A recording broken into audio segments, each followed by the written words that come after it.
morning, students. How are you all? I hope all of you are fine. And whatever work we are giving, you are learning at your home continuously. And today, students, I am going to explain you the poem I have already explained you. Today, we are going to learn the question answers. Means answer the following questions. Let's try 3 of the poem. So let's see here. Let's try 3 now. Read the questions and answer them. Okay, we have to read the questions first and then we have to answer them. The first question is, what does the poet hope that he wouldn't have to do again? Okay, what does the poet hope means कवि ने यहाँ पे क्या आशा की थी कि उसे वो दोबारा से करने की ज़रूरत ना पड़े. Answer is the poet hopes that he wouldn't have to visit the dentist again. क्या आशा करते थे कवि यही आशा करते थे कि उन्हें दोबारा कहाँ नहीं विजिट करना है, कहाँ नहीं जाना था.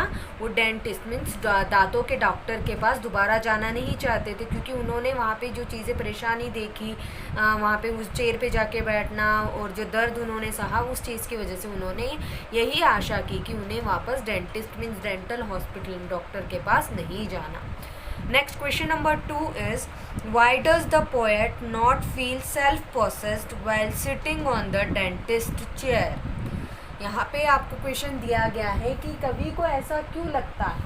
Why does the poet does not feel possessed? Does not feel means महसूस नहीं किया, है ना. self-possessed means composed. Okay, self possess means composed, क्योंकि वो वहाँ पे जब उन्होंने मतलब जैसे कि वो well sitting on the dentist chair, जब वो डेंटिस्ट मीन्स डॉक्टर जो दांतों के डॉक्टर हैं उनकी जो वहाँ जाके जब वो इलाज करा, जैसे वो डेंटिस्ट चेयर पे बैठते हैं तो उन्होंने अपने आप को वहाँ पे कहते हैं ना कि एक किसी चीज़ में मतलब वो वहाँ से बहुत ज़्यादा परेशान हुए, यानी वो कुछ अपने आप पर गुस्सा मान लो या कुछ भी मान लो, उस पर नियंत्रण नहीं कर पा रहे थे. Why? Let's see here. The poet feels underconfident while sitting in a dentist chair because the whole dental treatment is painful. ऐसा इसलिए था क्योंकि द पोएट जो कवि थे उन्हें महसूस हो रहा था, वो पूर्ण तरीके से कॉन्फिडेंट थे, उन्हें पूरी तरीके से ये पता था कि अगर मैं डेंटिस्ट के चेयर पर बैठूंगा तो उसके लिए एक ही कारण था कि वहाँ का जो डेंटल ट्रीटमेंट है वो पूरा दर्द से ही भरा हुआ है. मतलब अगर हम दांतों के लिए कोई भी इलाज करवाते हैं तो उसमें हर एक दांत मतलब वहाँ पे दर्द ज़रूर होगा, ऐसा उनके मन में विचार था. And with one's mouth wide open, और उसके साथ साथ उन्हें क्या करना पड़ेगा, अपने मुंह को चौड़ा मतलब पूरा ओपन खुला कर कर रखना होगा. Where the lower part of the jaw sticks to the chest, जैसे कि हमारे जो नीचे का जबड़े का जो हिस्सा होता है वो जैसे कि हमारे छाती को छू रहा हो. And it is difficult for a person to be self possessed. इसी वजह से वो क्या हो रहे थे, बहुत ज़्यादा क्या हो रहे थे उस व्यक्ति के लिए, मतलब उन पोएट के लिए वो बहुत ज़्यादा सेल्फ पोसेस्ड हो रहे थे. जैसे कि मैंने अब आपको एक्सप्लेन किया कि जो कवि थे he was very confident while sitting on a dentist chair because he was thinking that when we sit on the dentist chair, the whole treatment will be with a pain, and when the doctor, even when he checks our teeth, we have to open our mouth, so it will be wide open and it looks like that something is going on, like there is a work on the road. It looks like the work on the road. The poet thinks like this, so he was very self-possessed. Next question number 3 is, and your mouth is like a section of road that is being worked on. और तुम्हारा मुंह ऐसे लगता है जैसे कि कोई पात्र रास्ता हो जिसमें कोई काम चल रहा हो. What is the poetic device used by the poet in this line? ऐसा पोएट ने ऐसा कौन सा डिवाइस यंत्र का उपयोग किया है इस लाइन में, मीन्स इस जो लाइन मैंने अभी आपको पढ़ के बताई है कविता की, इस लाइन में ऐसे कौन से डिवाइस का उपयोग किया गया है, हमें एक्सप्लेन इट्स यूसेज, उसका उपयोग बताना है. He poet has used simile in this. He poet has used simile. Simile के बारे में मैंने आपको बताया है, सिमिली एंड मेटाफर, है ना.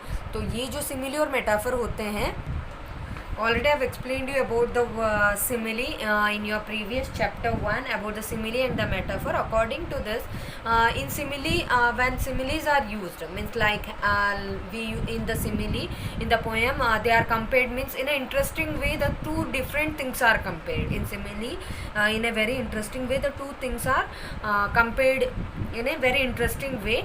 And in the simile sentences, what they use, like or has. In metaphor, they are compared with each other, but in that sentences no like or has not used. According to the poet, the device has been poet has used the simile in this line. In this line, the poet has used a simile, like, and your mouth is like a section, like a section. Here he has compared the mouth with the road. Okay, now let's see. He has used simile to compare the mouth to a section of road. How I explained you now that the poet has compared the mouth to the road. Okay, यहाँ पे कवि ने क्या किया है, रास्ते को मतलब मुंह को रास्ते से जोड़ के बताया है. यहाँ पे एक दूसरे में तुलना की है. विच इज़ बीइंग रिपेयर्ड, जिसमें कुछ मरम्मत का काम चल रहा हो. On the road stone crushers, cement mixers and drills are used, while in the mouth use instruments which seem to be as painful. On the road stone crushers, on the, जब रास्ते में जो रास्ते के लिए स्टोन क्रशर्स लाए जाते हैं, यानी जिसमें छोटे छोटे टुकड़े किए जाते हैं पत्थरों के, सीमेंट मिक्सर किए जाते हैं, यानी उसमें सैंड ग्रेवल डाली जाती है और कंकर डाले जाते हैं. उससे क्या बनता है, एक सीमेंट का, जैसे रास्ते में मरम्मत करने के लिए सीमेंट का मिक्स किया जाता है, ग्रेवल डाली जाती है, रेत डाली जाती है ना, छोटे छोटे कंकरों को डाला जाता है जिसको रोड़ी कहते हैं ना. इसका मिक्सर करके जैसे कि रास्ते को सही किया जाता है. एंड ड्रिल्स आर यूज्ड, और वहाँ पर ड्रिल्स भी यूज़ की जाती है और रोलर्स भी यूज़ किए जाते हैं रास्ते को इक्वल करने के लिए, फ्लैट करने के लिए. While in the mouth use instruments. ऐसे लग रहा था जैसे कि जैसे हम जब डेंटल डॉक्टर मीन्स डेंटिस्ट के पास जाते हैं तो वो अपने एक औजारों का उपयोग करते हैं, एक इंस्ट्रूमेंट्स का यूज़ करते हैं, जिससे वो दांतों को, जैसे दांतों को खुरेदा जाता है, देखा जाता है कि कहाँ पे दर्द हो रहा है, क्यों हो रहा है, हर एक चीज़. तो उनके एक अलग ही इंस्ट्रूमेंट्स होते हैं. तो वैसे ही ऐसे लगता है जैसे कि दर्द हो रहा हो. तो यहाँ पे कवि ने रास्ते की मतलब मुंह की तुलना रास्ते से की है. जैसे कि एक रास्ते की मरम्मत होती है, वैसे ही मुंह की मरम्मत डेंटिस्ट के पास होती है. Now let's see question number 4. What all the same, how can you be sure when he takes his crowbar in one hand and mirror in the other he won't get mixed up. अब यहाँ पे क्या कहा जा रहा है, but all the same how can you be sure. लेकिन ये सब कुछ जो बट ऑल द सेम, सब कुछ एक समान कैसे हो सकता है, तुम इसे लेकर श्योर कैसे हो सकते हो, तुम कैसे कंफर्म हो सकते हो कि हाँ यही सही है. When he takes his crowbar in one hand, जब वो अपने हाथ में, एक हाथ में क्या लेता है, क्रोबार. जैसे मैंने आपको क्रोबार के बारे में बताया ही था कि जैसे कि एक सरिया जो होता है लोहे का, वैसे ही इनके पास एक छोटा सा औजार होता है, एक इंस्ट्रूमेंट होता है, उपकरण होता है, जिससे वो क्या करते हैं, एक हाथ में तो उनके मिरर यानी कांच होता है और दूसरे हाथ में वो इंस्ट्रूमेंट क्रोबार उनके हाथों में होता है. और ऐसे लगता है जैसे कि कहीं वो और कुछ ना कर दे, तो उस वक्त डर लगता है. Why does the poet feel that the dentist might get mixed up? क्यों कवि को ऐसा महसूस होता है कि कहीं वो जो डॉक्टर है, डेंटिस्ट है, कहीं वो गलती से भी कुछ ना कुछ ऐसे मिक्सड अप, यानी कहते हैं ना कोई किसी और चीज़ के साथ कुछ और ना कर दे. Answer. The poet feels that when the dentist takes his dental instruments in one hand and mirror in the other, he might mix up between the right and left teeth and start working on the wrong tooth.